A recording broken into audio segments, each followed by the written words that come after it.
UDA पेराफेरी क्षेत्र के 205 गांवों में आबादी बसावट भूमि पर पट्टों को लेकर चल रहे पेराफेरी संघर्ष समिति के आंदोलन में बड़ी सफलता मिली है। प्रशासन ने संघर्ष समिति की प्रमुख मांगों पर सकारात्मक रुख अपनाते हुए आबादी बसावट वाली भूमि को नगर निगम एवं संबंधित पंचायतों को हस्तांतरित करने की प्रक्रिया शुरू करने पर सहमति जता दी है, जिसके लिए 15 जनवरी तक का समय मांगा गया है।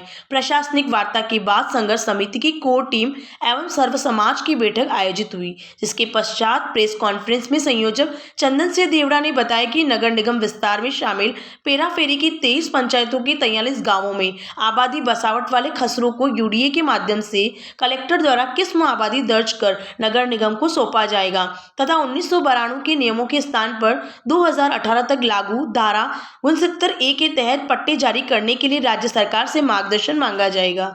वहीं निगम क्षेत्र से बाहर की पंचायतों में आबादी बसावट भूमि संबंधित पंचायतों को हस्तांतरित की जाएगी ताकि वे नियमानुसार पट्टे जारी कर सके, जबकि नए शामिल गांवों की चरागाह भूमि यूडीए के नाम रहेगी और उसकी किस्म से कोई परिवर्तन नहीं होगा। प्रेस वार्ता में संघर्ष समिति ने आंदोलन को लेकर लगाए गए सभी आरोपों को खारिज करते हुए स्पष्ट किया कि यह संघर्ष खाली जमीनों या अतिक्रमण के लिए नहीं बल्कि वर्षों से बसे आम लोगों को नियमों के तहत पट्टे दिलाने के लिए और इसमें सर्व समाज के 24 संगठनों की एकजुटता पूरी मजबूती के साथ बनी हुई है।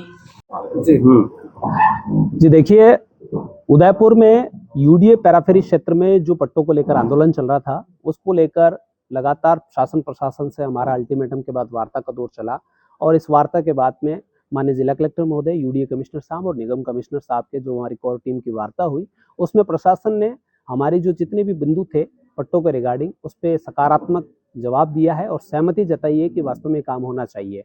तो इस बात पे हमारी सहमति बनी हुई है कि जो 23 गांव के 43 गांव नगर निगम में शामिल हुए हैं, उसमें आबादी की जमीन जितनी भी है, सिवायचक जमीन जितनी भी है, वो जमीन नगर निगम को हस्तांतरित यूडीए करेगा। इसके बाद निगम के पास और यूडीए पैराफेरी के अंदर जो गांव हैं 205 गांवों में, उनके अंदर पंचायतों को आबादी की जमीन ट्रांसफर करने का काम यूडीए करेगा। उसमें यूडीए ने सहमति जताई है। इसके अलावा जो पहाड़ी इलाके के गांव बाहर निकालने हैं, जिसकी मांग हम कर रहे हैं, एक लेटर प्रशासन ने यूडीएस को भेज दिया है, दूसरा एक रिमाइंडर लेटर और भेजने की बात कही है।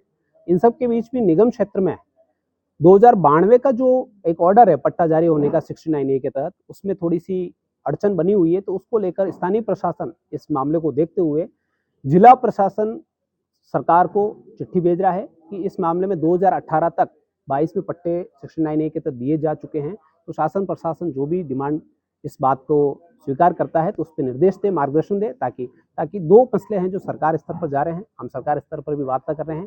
पंचायतें 2016 से पहले पट्टे देने का अधिकार रखती है। जब भी उनको जमीनें ट्रांसफर होगी तो पंचायतें पट्टे देगी और निगम का जो संशोधन हमें करवाना नियमों के तहत, उसके लिए हम शासन प्रशासन के साथ सरकार से भी वार्ता कर रहे हैं और सरकार पॉजिटिव है। तमाम स्थानीय भारतीय जनता पार्टी के जितने भी पदाधिकारी, हम उनसे भी मिले हैं, संगठन के पदाधिकारियों से मिले हैं, सीएमओ के अधिकारियों से मिले हैं। उन सभी ने हमें पूरा आश्वस्त किया है कि इस काम को हम करेंगे। तो प्रशासन ने हमें 15 जनवरी तक समय मांगा है। हमारा जो अल्टीमेटम 26 दिसंबर को संपन्न हुआ, उसके बाद 15 जनवरी का समय मांगा है। हमने उनको बिल्कुल समय दिया है कि आप जितना समय लेना लीजिए। हम बिल्कुल 1 इंच भी सरकारी खाली जमीन के अतिक्रमण के पक्षधर नहीं है। 1 इंच खाली जमीन हम नहीं चाहते हैं। आबादी बसावट जो है सघन बस्ती है, जो सरकार प्रशासन के सर्कुलर के ऑर्डर है उसके तहत वो पट्टे जारी करें और जनता का और सरकार के बीच में जो तकरार आए दिन होती है उसको खत्म करें। 500 करोड़ का जो आरोप आपके ऊपर लगाया उसको देखिए, जो हमारे आंदोलन से जुड़े हुए लोग भी नहीं हैं, वो लोग उस कॉन्फ्रेंस में थे और उन्होंने मिथ्या, तथ्यहीन और मनगढ़ंत आरोप इसलिए लगाए ताकि ये आंदोलन कमजोर हो। आपकी तमाम एजेंसियां हैं, हमारी कोर टीम पूरी बैठी हुई है। संघर्ष समिति का एक भी व्यक्ति उससे ताल्लुकात नहीं रखता है। 500 करोड़ तो छोड़िए, 5 करोड़ का भी हमारा ताल्लुकात नहीं है। उन्होंने कहा कि ये सिर्फ मोहरा है। हम 205 गांव की जनता का चेहरा है। हम स्पष्ट कर चुके हैं कि जो रण में दौड़ने वाले घोड़े होते हैं वो बारात में नाचा नहीं करते। और जिन्होंने ये आरोप लगाया है उनको कह देना चाहता हूं कि कुछ लोग समंदर खंगालने में लगे हुए हैं, हमारी गलतियां निकालने में लगे हुए हैं। जिनकी अपनी लंगोटियां फटी हुई है वो हमारी पगड़ियां उछालने में लगे हुए हैं। तो हमें उनसे फर्क नहीं पड़ता।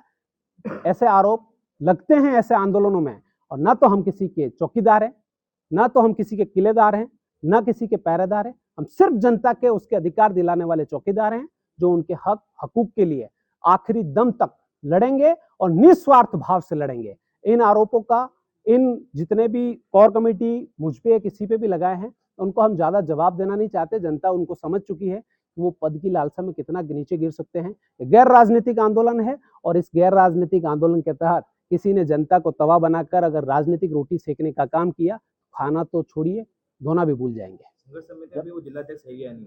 संघर्ष समिति कोर कमेटी बैठी हुई है। समाज की कोर कमेटी बनी हुई है। संघर्ष समिति की कोर कमेटी ने मुझे संयोजक का दायित्व दिया है, मैं संयोजक का दायित्व निर्वहन कर रहा हूं और कोर कमेटी जिलाध्यक्ष हटा चुकी है। पूरी कार्यकारिणी पुरानी भंग हो चुकी है। नई कार्यकारिणी बनानी होगी जिस दिन कोर कमेटी वापस निर्णय करेगा। आज की बैठक जो हुई हमारी कोर कमेटी में, उसमें भी यही तय हुआ है कि इस संघर्ष समिति का नेतृत्व संयोजक के नाते मुझे करना है और सर्व समिति के तमाम प्रतिनिधि और कोर कमेटी जो संघर्ष समिति के हमारे जनप्रतिनिधि हैं वो उसके सदस्य हैं। इस जाजम पर तय होगा कि 15 जनवरी के बाद में ये आंदोलन का रुख क्या होगा और आगे की रणनीति क्या होगी।